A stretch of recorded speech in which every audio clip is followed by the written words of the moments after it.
to Digital Disciples. It's a new year, and so I'm really excited to get things going again. When I last did this, I was looking particularly at some of the Bible reading apps, and I'm going to move on a little bit from there. But first, I just want to give a little bit of a recap of why I actually created this channel. One of the things about this channel, which I call Digital Disciples, it's all about Christian discipleship, as I said before. And the purpose of that is what does it mean to be a Christian disciple? I mean, that's a good start to begin with. Now, obviously, when you think about the word disciple and you talk about Christian disciple, you probably think about the disciples in the Bible and, the followers of Christ. And essentially, that is what a disciple is. A disciple is a follower of something. In the case of Christian discipleship, it's following the teachings of Christ. And so it's following the teachings of Jesus and following those there and actually following that as part of your whole ethos of life. There's a lot of things in there. So that's looking at the whole thing about, what does the Bible say about doing things, etc. So what did Jesus say? What did Jesus teach? How did Jesus live his life?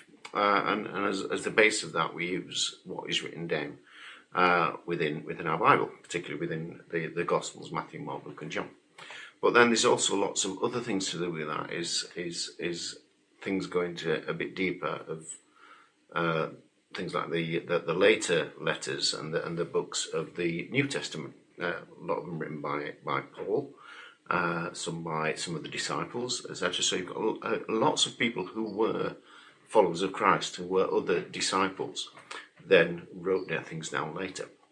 So you get an awful lot of things in the New Testament that are around how to live your life. I mean, a lot of the New Testament, for instance, is letters from Paul to churches that were having problems and things that were happening that were getting them off track with the teachings of Christ. So a lot of the New Testament is about learning things like that. And then you've got a lot of the Old Testament. So one of the things I just thought I'd and one of the things that I want to do with this channel, is look at ways in which we can, make our discipleship journey, I suppose, our ways of following Christ, looking at some of the tools that are out there, particularly in the age of smartphones and apps and online stuff that's going around. So how can we use that to make ourselves better disciples? And so one of the things I'll look at is things like using Bible reading apps for sort of the getting to know the Bible. Because I think if you're going to be a disciple, one thing you need to know is, what does the Bible actually say about Jesus? What does Jesus actually say about things? Because I think it's very easy to get stuck on things. Because if you look at what a lot of people think Christians are, what disciples are, there's going to be a very wide range of opinions. And some of them aren't always good and some of them are pretty bad. And if you look at the way what some people will do in the name of Christianity, they don't really fit in a lot with what Jesus taught. So I think, if you're going to be a disciple, if you're going to follow the teachings of Christ, then you need to know what those teachings are.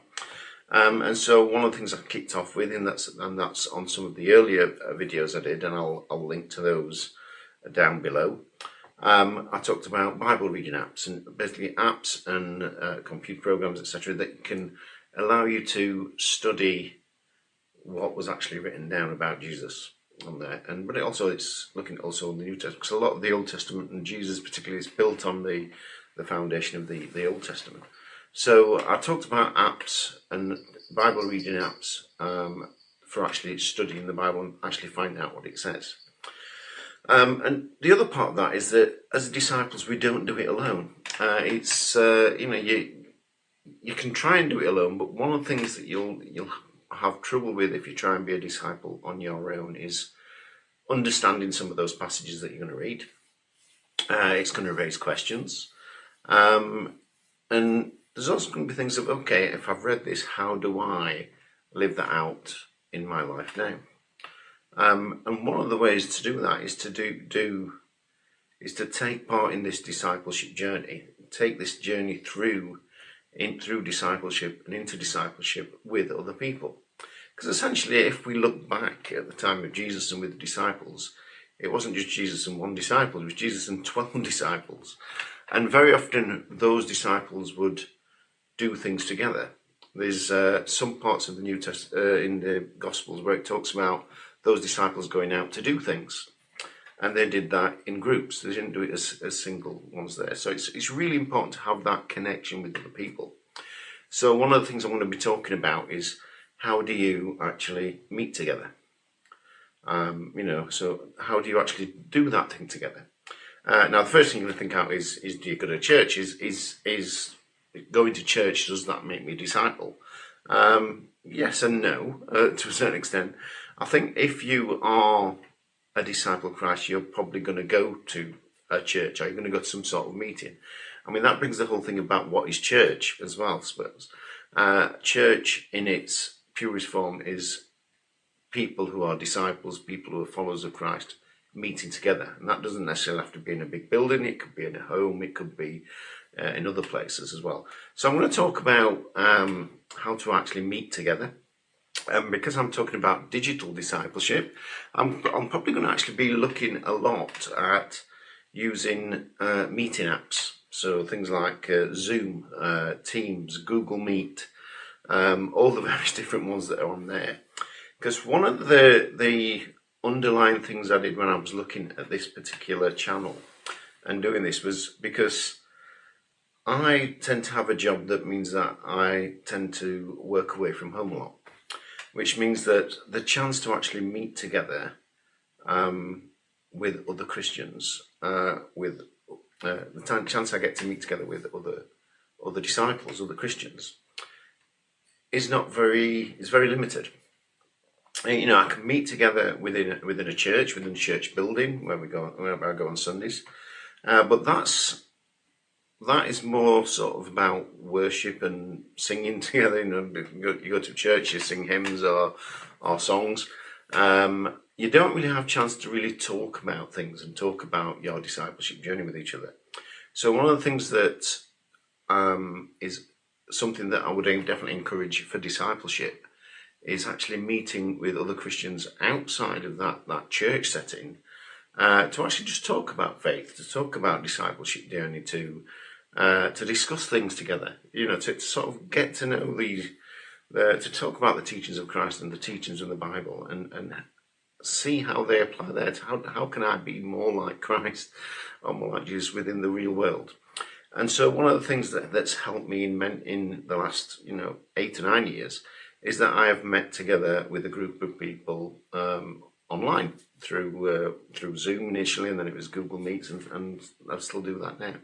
So I'm going to talk about meeting together and how to actually do that, and some of the ways you can do that, what some of those apps are capable of. So it's just not meeting, but can you share things together? Can you present things together? And I'll talk about that. And then what I'll also talk about when I've done that is I'll look at things like some of the content you can get. So where can you find things that will help you in your discipleship journey? So that'll be looking at some of the resources that are out there. So things like where to find sermon notes or sermons or speakers or information. What groups there are out there to support you. I mean, there's a lot of groups out there that are really good for discipleship. There's a really good one in the UK called Christian Vision for Men, for instance, that's got a lot of really good stuff if you're a bloke who's following Christ. And they've got things like Bible studies and meetings and lots of things going on. So that's some of the things I'm going to be doing later on there. So this is just a quick video to relaunch the channel. Again, just underline a little bit of where we're going to go with this. And next time I'll probably start looking at meeting together. So I'll talk about the whole concept of meeting together, what it means for me to meet together with other people, and then start looking at how to actually do that and what tools are out there.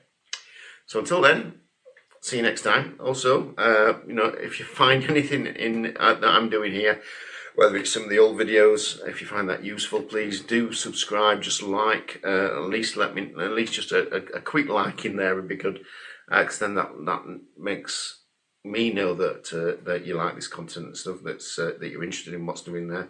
It also lifts the algorithms up, so it doesn't mean that other people may find it interesting as well. So until then, until next time, catch you next time.